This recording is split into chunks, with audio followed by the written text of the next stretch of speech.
Hey guys, what's up? I'm Rohit Khurana, host of Intellect Digest, and what you see here is the Honor 7C, and it's very difficult to identify and differentiate it from the 7A because there are only two small differences between the A and the C. The Honor 7C comes with a faster Snapdragon 450 processor compared to the 430 that you find on a 7A. And it also comes with a slightly larger 5.99-inch display. Apart from that, it is almost identical to the 7A.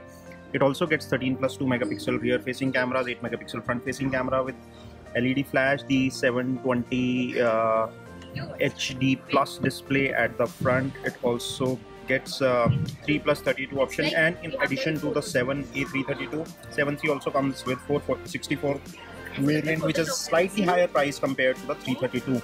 This is also slightly more expensive and is available on Amazon exclusively. I'm leaving Best Buy links in the description section below. A beautiful device and a very good value for money if you're looking for a budget smartphone. This is all we have on this quick video. If you enjoyed watching it, give us a thumbs up by pressing the like button below. Stay subscribed. This is your host Rohit Khurana signing off. Thanks for watching.